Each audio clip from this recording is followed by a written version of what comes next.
purpose of all of the debates is merely to get you to believe enough. It's merely to convince you up to a certain point that you should try this Buddhist method of meditation, that you should try experiencing the jhanas. And then once you have experienced the jhanas that are on the road to nirvana itself, then you're convinced that this whole religion is completely true, that the Buddha's teaching is the most important thing in the world, and you, in a sense, have no more questions. He's not wrong.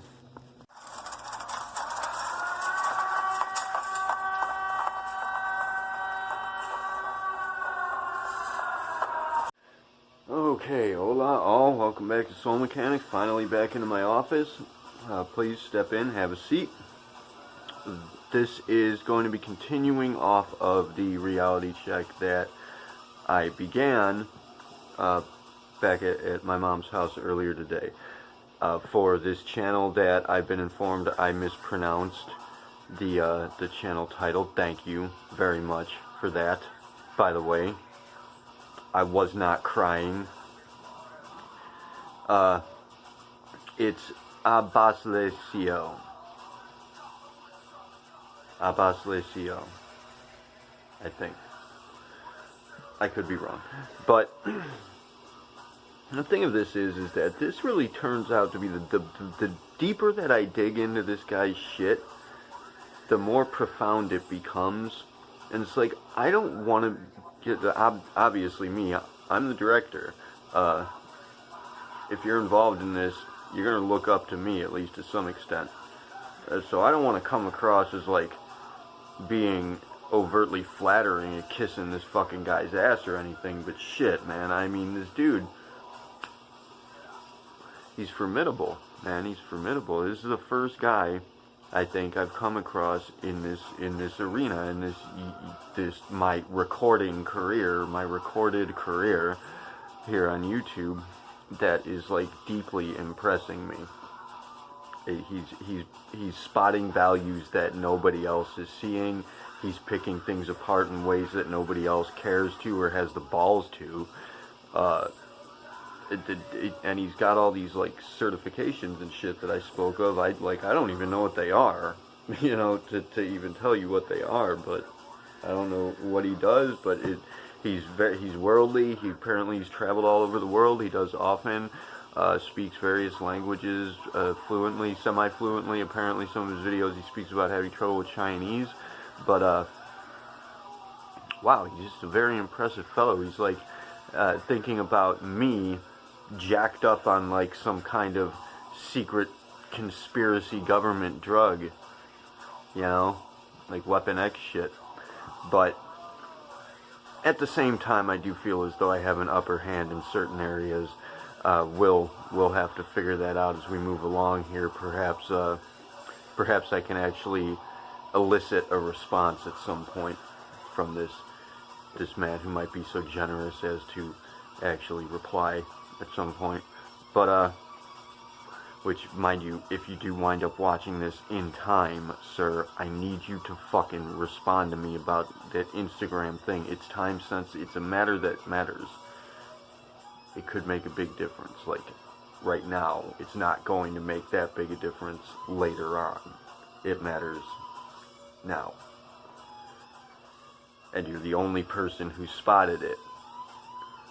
Which, mind you, by the way, for anybody watching, anybody keeping up with us and our comings and goings here, I actually stumbled upon this guy in our investigation into the happenings regarding the incident with Rachel Oates and that essence of thought douche guy. Gal. I think that from what I've heard throughout the investigation, I believe that this, I think his name was Peter, but he's referred to as a she, or prefers to be, and I don't want to be, I'm not like making fun of him, I don't want to be a dick, I don't know, and I honestly can't see why. There's nothing about this person that presents as feminine that I can see. Obviously everybody has a feminine side, feminine aspects, but I mean, this person's not really making use of them, so I guess we'll just refer to that person as that person, I guess. You cannot be offended for that. You are, in fact, a person. Anybody who wants to label their gender or their specificity as being non-human, which people are doing that, mind you, I'm sure you're all familiar, too fucking bad. My God, get a grip, people. I mean, do you have any idea how much fucking damage, how far you're setting us all back with that shit? Get your head out of your fucking asses, please. We have work to do. Anyway, back to the matter at hand. The guy in the clip that I would have shown you in the beginning of this is talking about Buddhist traditions, Buddhist philosophies, and of course we've spoken to Buddhism before.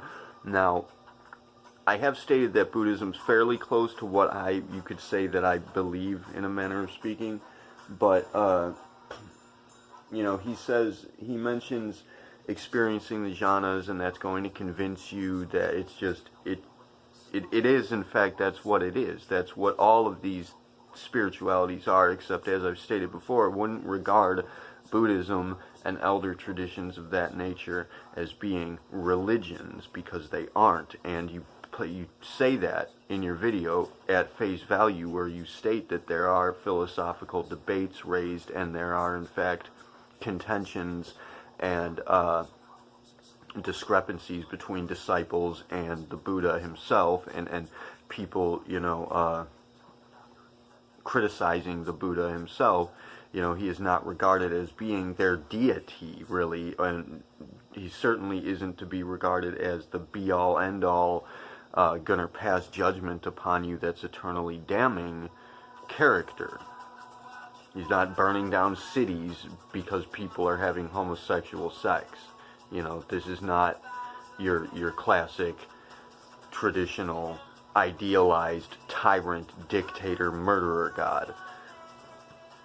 He's not God at all. He's the Superman. He's pretty much Nietzsche's Superman, really. It's the same kind of idea. And again, he's criticized. There are debates raised. It's just a philosophical methodology. And the meditations involved in Buddhism, they have specific intentions, the certain meditations that they present as being, you know, procedural in any way. But meditation in and of itself is essentially what you are doing when you make videos. It's what I'm doing here right now. Meditate, you can meditate in every moment. It's just focus, concentration, being in the moment, being fully present, and being fully active. Again, coming back to that activism consideration that you seem to be so fond of. Also, this guy's a vegan activist. This, I'm not sure I understand. I get, and there's a discrepancy there, too, between him being anti-theist and vegan. Like, these two, they don't line up. And I'm gonna try to show you why in these videos. The Buddhism thing we'll have to cover at length at a later point, but basically it seems that his rationality or his reasoning for not, I guess, prescribing to Buddhist concepts or beliefs, or what he calls the Buddhist religion, which again is wrong, is that, and this guy's a historical scholar too, he's very well versed in history, like mind-blowingly so I'm sure that if he sees this, he's going to think that I'm an idiot for saying that Buddhism is not a religion. But it's not a fucking religion, dude. Just because somebody used that word in the past and put it in a fucking textbook doesn't mean it's correct. Sorry, it's not. So that's gonna be an argument raised right there, I suppose, but again, we can save that for a later point. The point I'm making here is being that it seems that he is, for the most part, fundamentally operating under the presumption that hallucination is a thing, that hallucination exists, because he's saying that if you, it's all a kind of trickery to convince you. The debates presented are trickery to convince you to go ahead and give it a shot. And then once you experience these jhanas, you'll be convinced. And yes, that's what it is. That's what all of these methodologies have always been. anything you come across is going to be essentially spot casting in its raw form, kind of untethered, untrained, which is where we come in. We are, in fact, we are tightening that knot, and we are, presenting an actual training measure for mastering this spot casting practice. But that is what it is. And to make note, this turns out to be, as I said, delving deeper into his shit, it becomes more profound. This actually becomes sort of a reality check for soul mechanics as well, and for me, because this dude actually has me debating with myself, questioning my own reasonings and rationality. I mean, that he's really good, and what he's doing essentially is he's spot casting me without even knowing that he's doing it, or at the very least knowing why he's doing it. I'm going to tell him why, though. I'm going to tell you why you are doing that. But yeah, he says you experience the jhanas, you're going to be convinced. Yes, that's the trick, that's the trap of it. Anything's going to work like that. People want you, it's business. People want to get you involved, they want to grab your attention, they want to convince you to be interested. That's the way of the game. But Buddhism does not approach it from the angle of indoctrination. Buddhism does not indoctrinate you deliberately. It doesn't actually condition you to be trapped by it as modern religion does. Modern religion, again, elder traditions, spirituality, modern Christianity, scriptural oriented religions of that sort, biblical scriptural related religions, religion. That's religion. It's an indoctrination. It's a cultist phenomenon, essentially. But so that's just presenting a fundamental difference between the two of them. Between the two sections or areas of interest regarding spirituality. I do not regard religion, modern religion, as being a spirituality, because it is in fact the opposite of that. And we need to make that clear, if nothing else. I mean, I don't have to convince the guy, but I have to at least present the values that he is missing himself. So, yeah, he says you experience the jhanas, you're going to be hooked, you're going to think it's the most important thing in the world. Now, I need to say, a true spotter, that is somebody possessing true intelligence, will not stop there. They will continue to, they will contend with the ideology, they will criticize the Buddha, they will take that experience, make use of it, take what is practical, take what is useful from it, and continue to move along, furthering their education on the matter. They will not stop there and just say, well, this is it, I'm going to sit on my ass and meditate, and that's all that matters. No. Spotters are activists by nature, and we do not prescribe to any particular philosophical methodology, any particular spirituality, and no religion. Religion is a trick, a scam, purely, nothing else. But, he says you experience the jhanas, you're going to be hooked, and then he says that the jhana experience and the nirvana experience, as it were, is entirely irrational. It's just a hallucination. So again, he's operating under the basic premise that hallucination is happening, but I mean, obviously, of course, people hallucinate all the time, but point of fact, that's just it. People hallucinate all the time. You are hallucinating right now. Everything's happening in the brain. What your brain experiences, that's experience. Experience, it's like, under what, or within what context are you defining real? He says that the jhana experience, the nirvana experience, is a hallucination. It is not real. Real is only defined by your experience of it. You cannot define real. Most people don't see that. Most people don't get that. I understand. But this guy not seeing that is very confounding. You should be seeing that. It's blatant. It's obvious. Right out in the open. But the thing is that it seems this guy may very well have suffered a certain degree of indoctrination himself, being the atheist thing. And then the veganism, the vegan, it goes hand in hand with spirituality. It's a relationship to nature, and you want to fight to preserve nature, you want to fight for the rights of animals, but you have no realistic connection to that. The dude talks a lot about sympathy, having sympathy, using sympathy as a tool for assessment. Yeah, man, you're fucking spot on. That's beautiful. And I mean, sympathy is required in order to develop empathy. Of course, you have to understand, you have to have experienced something in order to understand it completely, which is, again, why I am equipped to be what I am, why I'm qualified to be the director, because if it's available, if life has made it available, chances are I've experienced it, most especially the hardships, the very worst of them. So yes, I can be sympathetic, empathetic, in fact, unto just about any circumstance. I'm not sure if you have, I mean, he's had probably a great deal more experience than I in various areas, but perhaps not in that area. Because had he been pushed as far as I have, up to and even beyond a certain limit that most people are incapable of tolerating, I'm sure he would understand this experience. And I'm going to go out on a limb and doubt that he has actually experienced the jhana or nirvana state, because he'd be questioning his consideration of reality at that point.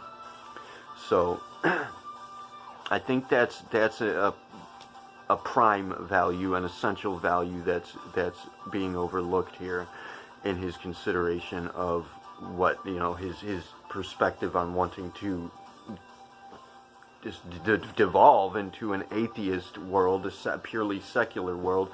There is nothing non-secular about spirituality. Secular means to be not rooted in religion and grounded down to earth, realistic.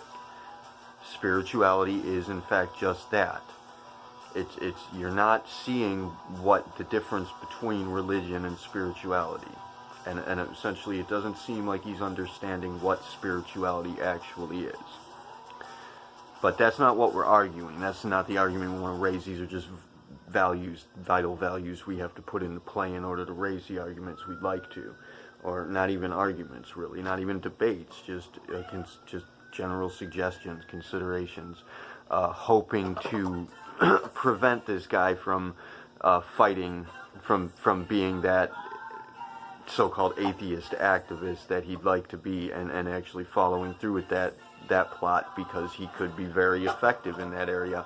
As I said, he's got me even debating myself without even trying. You are a very dangerous person, and the ideas that you have in your head about the way life should be are just a little off, just a little, like half a degree. Religion, yes, we need to do away with that entirely, and with the thing not leaving the husk behind, not celebrating. They ruined the fucking holidays. We had these holidays in place long before religion came around. They took them, they fucking corrupted them, they blew it, they're gone. Yes, we need to ditch the holidays too. I mean, holidays, points in, annual repetitive points of celebration, that's a very important part of humanity's development. It provides a simple and clean, natural method of conditioning and training that is not corrupted by indoctrinations. I mean, aside from in the case of these Christian holidays, which is pretty much all we have anymore, aside from, Memorial Day and shit. We have stolen Christian holidays that they stole from what they call pagan traditions that they demonize. I've gone way off track here with this. These are things I just wanted to say based on that video alone. I'll provide a link to that video in the description where he talks about Buddhism and Nirvana. And I think I'm going to have to fucking cut it off here because I wanted to talk about something entirely different, man. But this guy is so fucking interesting. Like, seriously. I've been scouring YouTube, man, especially the atheist circuit, and nobody is seeing the things that you were seeing except for me. So I'm feeling like I need to take you on. It's a boss battle. Title bout. I may be a small fry insofar as regards YouTube and my YouTube career here, but we've got over 100 subscribers, so I'm going to consider myself a viable contender, and if you don't like it, too fucking bad for you, because I'm going to keep swinging until I hit something.